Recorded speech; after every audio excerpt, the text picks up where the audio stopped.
Hey, kembali lagi bersama saya Genu dan selamat datang di Jam Film.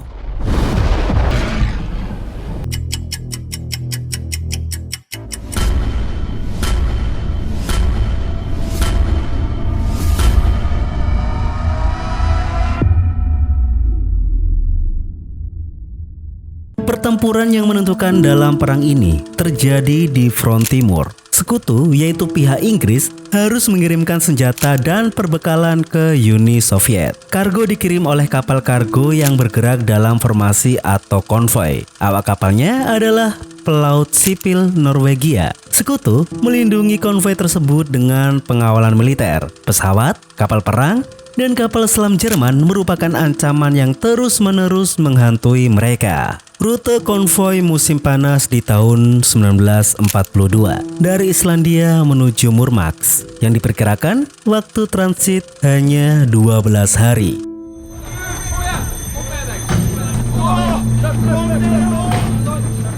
Hari keempat dalam konvoi besar itu, kita dibawa ke sebuah kapal yang akan menjadi inti dari cerita ini. Kapten Sekar dengan tegas memberikan instruksi kepada seluruh awak kapalnya untuk siap siaga dengan segala hal yang akan terjadi. Lalu kendali kemudi pun memberitahu sang kapten bahwa akan ada kapal selam Nazi yang akan mendekat searah 75 derajat dari posisi mereka. Sehingga dengan begitu, Kapten Sekar segera menuju dek kapal guna untuk meninjau persiapan dari regu tembaknya. Namun tiba-tiba,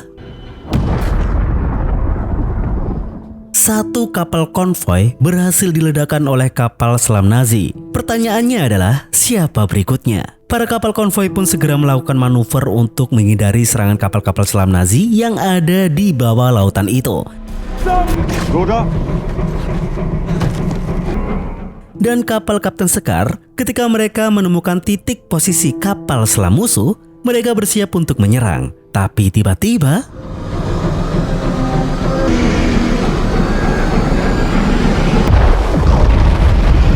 pesawat tempur Inggris melesat dari udara dan mendaratkan bom mereka dengan sempurna. Hari kelima, Kapten Sekar mendapatkan info dari Rakel, satu-satunya wanita di kapal yang bertugas sebagai telekomunikasi itu. Dia menjelaskan bahwa kapal konvoi yang diledakkan kemarin adalah kapal nomor 34. Dan imbas dari serangan tersebut, kapal 21 yang berada di sisinya mengalami masalah mesin dan akan kembali ke Islandia. Dan meskipun pesawat sekutu sebagai pengawal berhasil menghancurkan kapal selam Nazi dengan bom, Nazi berhasil membalas dengan menjatuhkan 4 pesawat pengawal sebelum mencapai para rombongan konvoi. Artinya apa? Artinya, para rombongan konvoi masih dibayang-bayangi oleh teror mematikan dari para Nazi yang keadaannya jauh dari menenangkan. Hari ketujuh, di hari itu, kembali lagi Rakel mendapatkan kode pesan. Segeralah dia menerjemahkan pesan-pesan tersebut, yang dimana pesan itu berhasil membuat Kapten Sekar terkejut dan tidak percaya. Isi pesannya mengatakan bahwa konvoi akan dibubarkan dan diinstruksikan semua kapal untuk menuju ke pelabuhan Rusia. Para pesawat-pesawat pengawal juga akan ditarik dari medan perairan. Yang membuat mereka gusar adalah tidak ada penjelasan sedikit pun tentang keputusan tersebut. Tidak ada laporan badai atau cuaca buruk. Semuanya serba membingungkan. Mereka, Kapten Sekar dan yang lainnya, selaku pihak Norway, mengutuk pihak Inggris yang selalu melakukan keputusan-keputusan sepihak itu.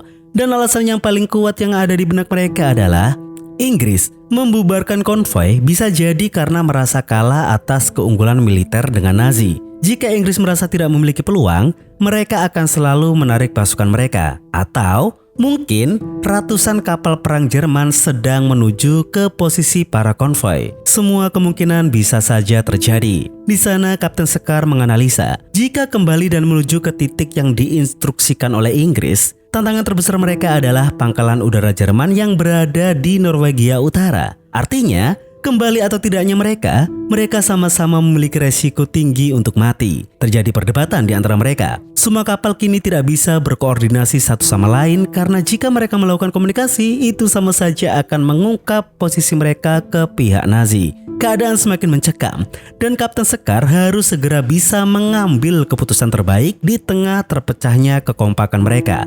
Bahkan, Mork, selaku nakoda atau kapten kemudi kapal lebih condong ingin kembali daripada melanjutkan perjalanan. Itu cukup masuk akal. Karena apa? Karena kapal mereka tidak memiliki atribut lengkap untuk melakukan perjalanan sendiri. Namun pemikiran itu bertentangan dengan Kapten Sekar. Justru dia ingin memaksa untuk melanjutkan pelayaran. Itu bukan keegoisan semata. Muatan kapal mereka berisi pasokan senjata dan peralatan militer yang sangat krusial bagi Uni Soviet untuk menahan Nazi di garis depan. Menyelesaikan misi pengiriman pasukan ini adalah tugas mutlak demi memenangkan perang. Meskipun tidak bisa dipungkiri bahwa mereka harus menelan resiko paling pahit, yaitu berlayar tanpa pengawalan. Dan satu lagi, status tanpa pengawalan ini tidak boleh bocor ke para kru kapal lainnya.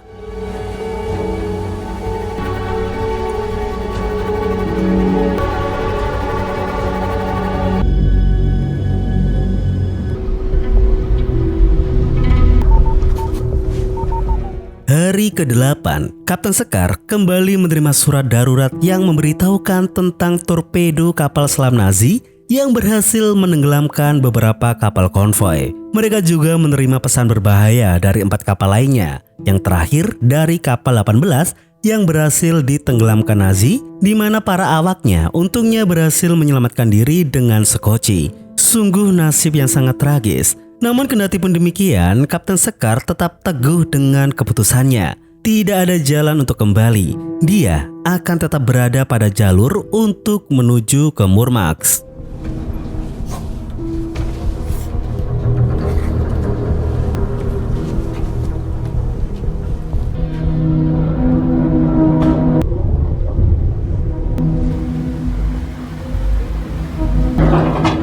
First mate. Setelahnya, masih di hari yang sama, momen tiba-tiba berubah menjadi mencekam ketika para awak mendapati kapal di balik kabut tebal lautan. Masalahnya, mereka tidak tahu itu kapal siapa, musuh atau sekutu.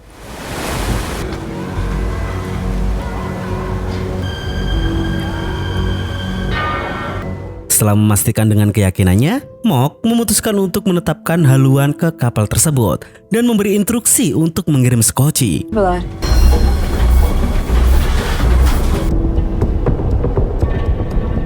Kapten Sekar yang terkejut ketika kapal keluar dari jalur mempertanyakan keputusan Mok. Di sana, nakoda itu menjelaskan bahwa ada kapal yang tengah membutuhkan bantuan mereka. Namun sayang, Kapten Sekar dengan tegas melarangnya. Dan tiba-tiba, kapal itu meledak dan dapat disaksikan oleh semua orang, yang mengartikan keputusan Mok tadi adalah sebuah kesalahan yang fatal. Lalu Kapten Sekar melalui lensa teropongnya, dia melihat ranjau-ranjau laut berenang di depan mereka. Sehingga dengan begitu, dia memberi instruksi untuk memberhentikan kapal dan mengirim beberapa kru untuk membersihkan ranjau yang mendekat. Segeralah para awak yang dipilih itu bersiap dengan pelampung mereka masing-masing. Dan sebagaimana mestinya, para anak-anak muda yang belum kenyang akan pengalaman itu cukup merinding ketakutan untuk mengemban tugas yang kapan saja bisa mengirim mereka ke rumah Tuhan Yang Maha Esa.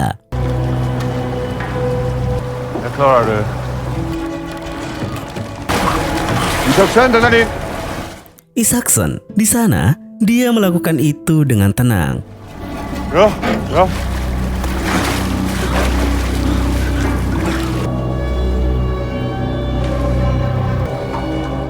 Lalu nafas mereka kembali sesak ketika ranjau selanjutnya harus disingkirkan. Dan ketika Isaksen ini kembali berhasil, tiba-tiba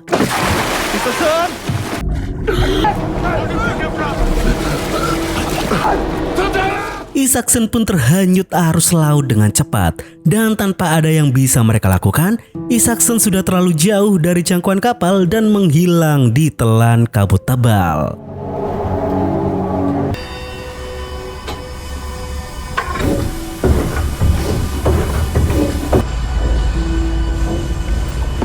Mok di sana meminta pertanggungjawaban Kapten Sekar. Namun Kapten Sekar justru menamparnya dengan sebuah kenyataan bahwa jika dari awal Mok tidak merubah jalur kapal, semua insiden ini tidak akan pernah terjadi, kan?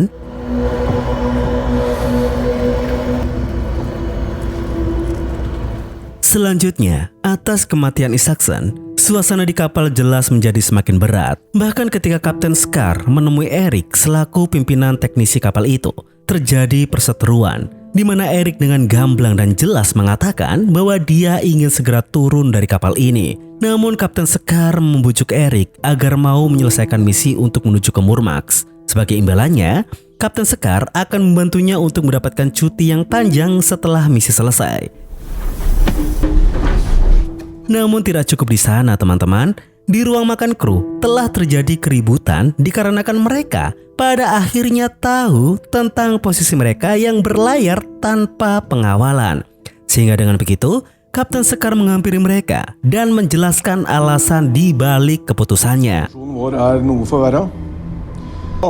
Kapten Scar tidak memberitahu status perjalanan mereka karena dia tidak ingin menyebarkan ketakutan dan kekhawatiran kepada setiap kru. Di sana dia juga menjelaskan bahwa ternyata ada keuntungan besar yang bisa mereka manfaatkan di situasi semacam ini. Pembuburan konvoi akan bisa membuat mereka menentukan arah dan kecepatan secara mandiri, sehingga ketika kapal melaju kencang, tidak akan ada kapal selam Jerman yang bisa mengejar. Lagi pula, inti dari keputusannya itu adalah Uni Soviet adalah sekutu mereka, dan Uni Soviet benar-benar tengah membutuhkan bantuan. Ribuan orang Rusia tewas setiap hari untuk menghentikan Jerman di front timur. Lalu apakah kru kapal ini bisa membuat mereka lebih mudah? Apakah kru kapal ini akan berharap orang lain yang mengerjakan misi ini? Ingat, di Norwegia, mereka, para kru kapal tidak memiliki pertahanan saat Jerman datang. Dan hari ini, ada satu korban yang meninggal. Kapten Scar menegaskan bahwa kematian Isaacson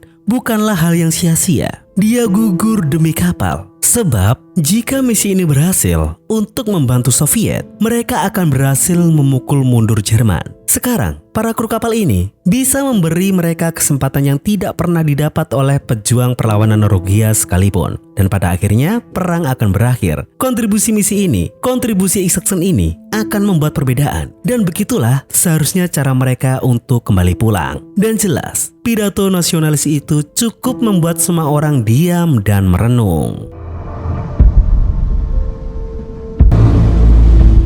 Hari ke-9, kembali lagi. Di hari itu, Rakhel menerima pesan darurat dari kapal 23 yang menyatakan bahwa mereka diserang oleh Jerman. Yang dimana dari itu, Mok kembali lagi memprotes tentang keputusan Kapten Scar, yang membuat Kapten Scar ini mengamuk dan menyebut Mok sebagai seorang pengecut yang hanya memikirkan diri sendiri tanpa memikirkan tujuan dari konvoi ini. Selanjutnya, mereka kembali panik ketika mereka melihat sebuah pesawat Jerman yang melesat di atas mereka. Sehingga Lars menginstruksikan untuk semua awak kapal yang berada di luar segera menuju ke bawah dek.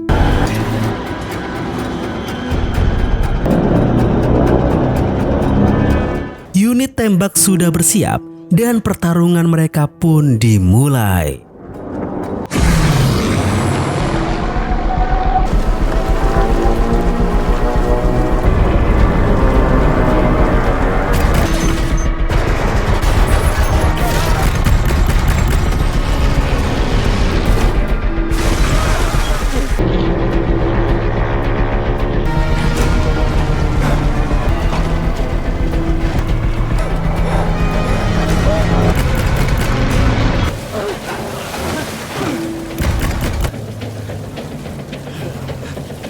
Mereka berhasil menembak satu pesawat, namun itu belum selesai, di mana keadaan menjadi lebih tegang dari yang mereka bayangkan.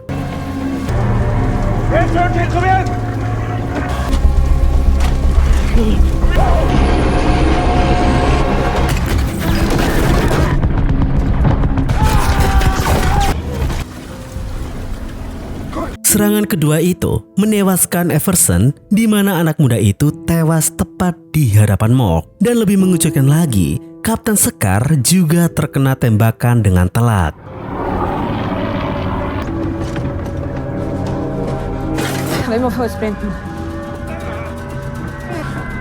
Keadaan masih mencekam. Kini, Mok mengambil alih komando di ruang kemudi, dan pertarungan masih berjalan dengan begitu sengit.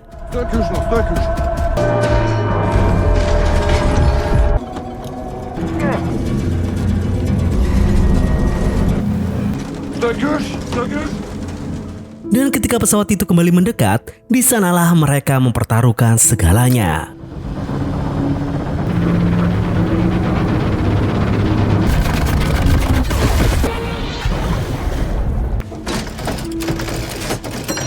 Ya, mereka pun berhasil keluar dari tekanan. Namun, mereka tidak bisa menampik bahwa dalam pertarungan selalu menelan korban.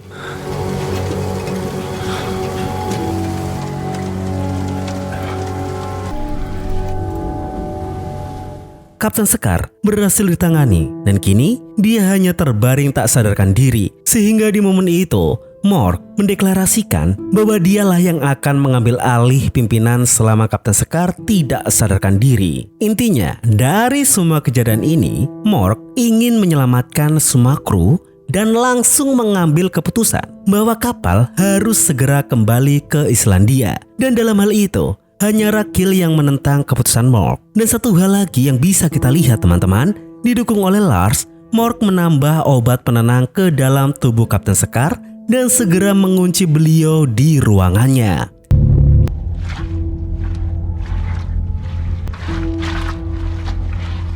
Niat hati ingin segera memberi instruksi untuk putar balik, Erik mengatakan bahwa banyak kerusakan yang diderita oleh kapal. Dan kapal sekarang hanya bisa berjalan beberapa mil saja. Sehingga mereka butuh perbaikan paling lama setengah hari, yang artinya kapal harusnya tetap stay di titik itu hingga mesin bisa kembali digunakan. Berdiam diri di tempat yang mematikan sama saja dengan bunuh diri. Dikala Rakhil masih menerima pesan darurat dan tidak tahu berapa banyak kapal-kapal yang masih tersisa, Rakhil memberi tekanan yang menohok kepada Mork, yang ternyata dia tidak memiliki rencana apapun di dalam situasi yang seperti ini. Mork melihat peta yang ada, memperhitungkan jarak paling objektif untuk mencari tempat aman. Sehingga ketika dia menemukannya, segeralah dia memberi instruksi kapal untuk menggunakan tenaga seadanya itu untuk bergerak.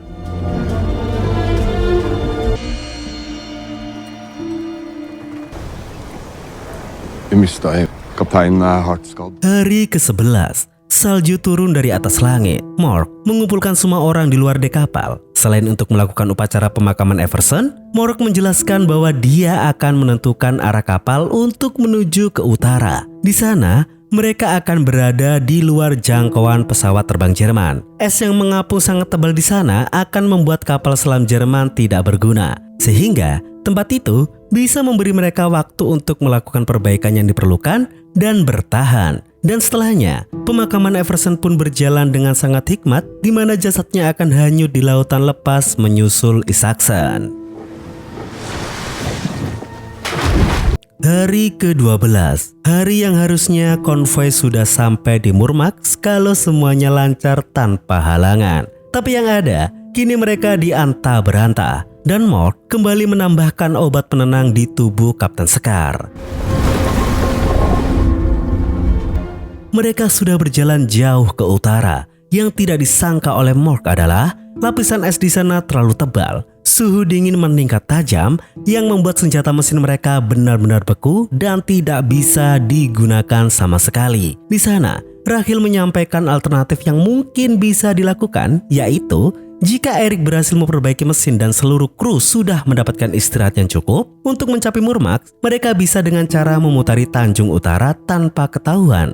Dan jika berhasil mencapai titik selatan, mereka di sana pasti bisa mendapatkan bantuan dari Rusia. Namun tetap saja, Mork ini menolak dan justru mengatakan pengalaman pahitnya dulu tentang ekspedisinya yang gagal, bahwa Rusia jarang sekali datang untuk menolong. Yang ada, di mana dia dan krunya dulu malah mati kedinginan dan Rusia tidak pernah datang.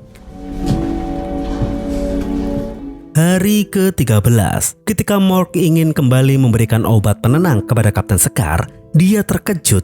Ruangan Kapten Sekar terbuka dan Kapten Sekar sudah tidak ada di sana. Segeralah dia berkoordinasi dengan Lars tentang masalah tersebut.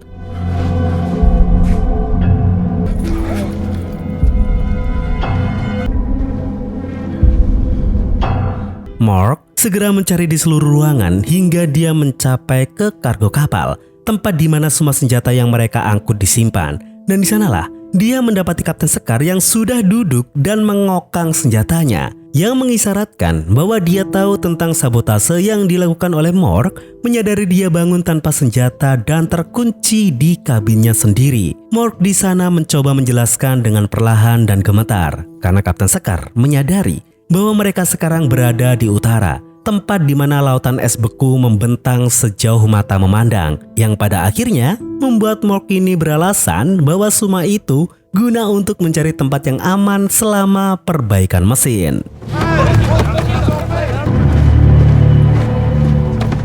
Hari yang disangka tenang itu nyatanya tidak demikian, teman-teman. Dari kejauhan, pesawat Jerman terdengar menggaung di udara. Kapten Sekar kembali mengambil komando dan beliau kembali menampar ketololan Mork ini dengan mengatakan bahwa titik utara yang dipilih oleh Mork itu nyatanya masih dalam jangkauan pesawat terbang Jerman. Dan yang lebih membuat Kapten Sekar tidak habis pikir adalah imbas dari tindakan Mork ini adalah yang membuat senjata mesin mereka beku dan tidak bisa digunakan. Kapten Sekar dengan sekejap tahu apa yang harus dia lakukan. Dia menuju ke gudang dan dia tahu bahwa kargo menyimpan senjata mesin yang bisa digunakan. Tapi masalahnya, mereka tidak memiliki alat untuk membawa senjata besar itu ke atas dek kapal. Sehingga jalan satu-satunya agar bisa digunakan hanyalah melalui pintu kargo.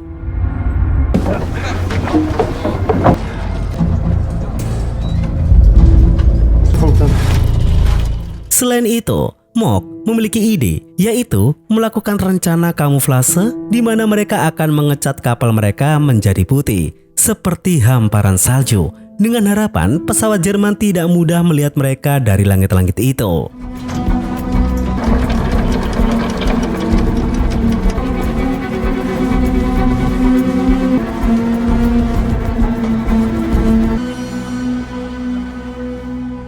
Sudut tembak yang terbatas, mereka hanya akan bisa melepaskan tembakan melalui pintu kargo dan hanya akan menyerang kalau pesawat Jerman melintas tepat di atasnya. Sungguh susah, tapi mau bagaimana lagi? Hanya itu jalan satu-satunya mereka untuk bisa bertahan.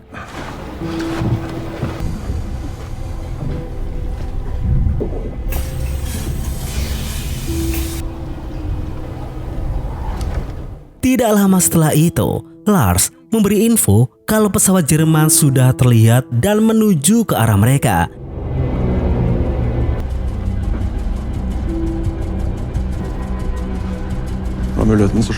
Keadaan kembali mencekam. Segeralah, unit senjata yang langsung dikomandoi oleh Kapten Sekar itu, mereka segera bersiap. Namun kembali ada perdebatan, teman-teman, karena yang datang hanya satu pesawat. Mork ingin Kapten tidak melakukan tembakan karena dia yakin itu hanya pesawat patroli. Artinya, kamuflase yang dilakukan oleh Mork ini berhasil. Tapi masalahnya itu masih perkiraan Mork saja. Dan kali ini, Rakhil juga sependapat dengan Mork. Logika ini cukup kuat karena mau tembakan mereka kena atau tidak, itu sama-sama membongkar posisi mereka kepada musuh. Jadi, lebih amannya jangan menembak dulu. Tapi Kapten Sekar tidak mau mempertaruhkan spekulasi keselamatan kapal dari orang yang sudah membuat banyak kekacauan. Dia tetap memutuskan untuk memberi komando tembak. Dan inilah yang terjadi, teman-teman.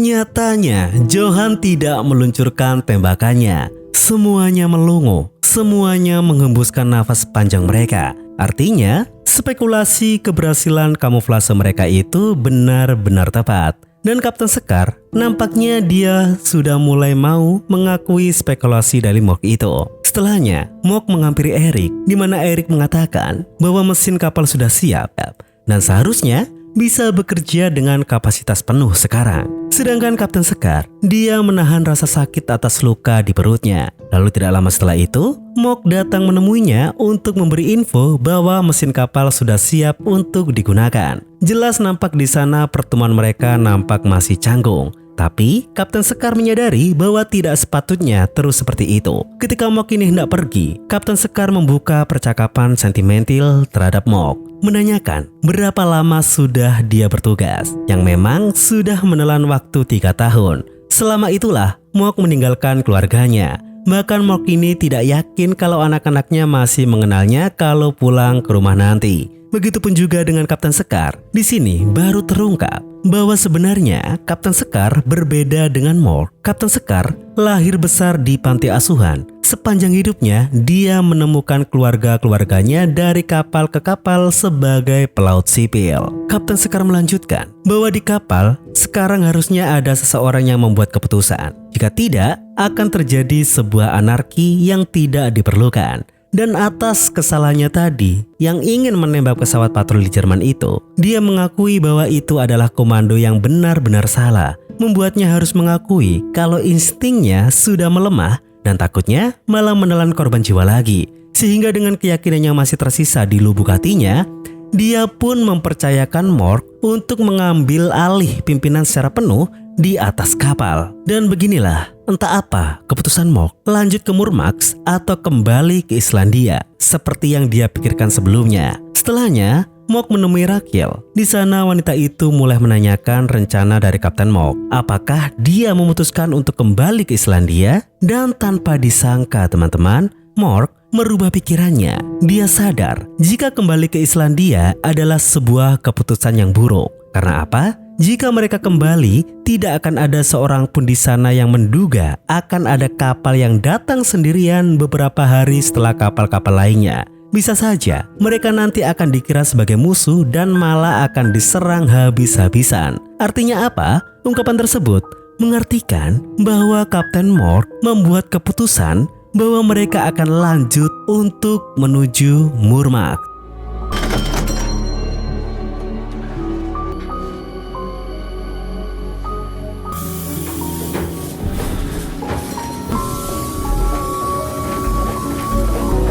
Dan disinilah kita menyaksikan kapal ini membelah lautan es dan segera kembali ke jalur untuk menyelesaikan misi mereka demi merubah arah Perang Dunia Kedua. Dan beginilah kisah ini berakhir teman-teman. Seperti yang tercatat dalam sejarah, selama perang, total ada 78 kapal konvoi di Antartik untuk menuju ke Uni Soviet. Sebanyak 4 juta ton amunisi dikirimkan lewat rute laut ini. Hanya 1 kali kapal-kapal itu bubar dan pengawalnya mundur. Di mana kala itu Inggris khawatir kapal perang terbesar Jerman sedang dalam perjalanan. Namun nyatanya itu hanya berdasarkan pada intelijen palsu.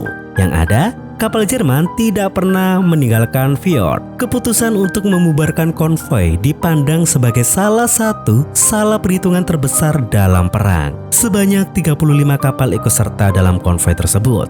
Hanya 11 kapal yang tiba, yang pada akhirnya jalur pasukan ke Murmansk bisa mengubah segalanya. Secara historis, konvoi Antartik selama Perang Dunia Kedua ini adalah salah satu misi paling mematikan. Perdana Menteri Inggris saat itu yaitu Winston Churchill bahkan menyebut rute ini sebagai the worst journey in the world atau perjalanan terburuk di dunia. Ribuan pelaut sipil dari berbagai negara kehilangan nyawa mereka di perairan beku demi memastikan pasokan senjata tiba di tangan Uni Soviet. Tanpa keberanian dan pengorbanan kru kapal seperti Kapten Sekar, Mork, dan para pelaut lainnya, sejarah kemenangan Sekutu di front timur mungkin akan tertulis dengan cara yang sangat berbeda. Begitulah teman-teman, perjalanan panjang dan mencekam kapal kargo ini pada akhirnya membuktikan satu hal. Pahlawan di medan perang tidak selalu mereka yang mengangkat senjata atau mengenakan seragam militer baret kehormatan. Kadang,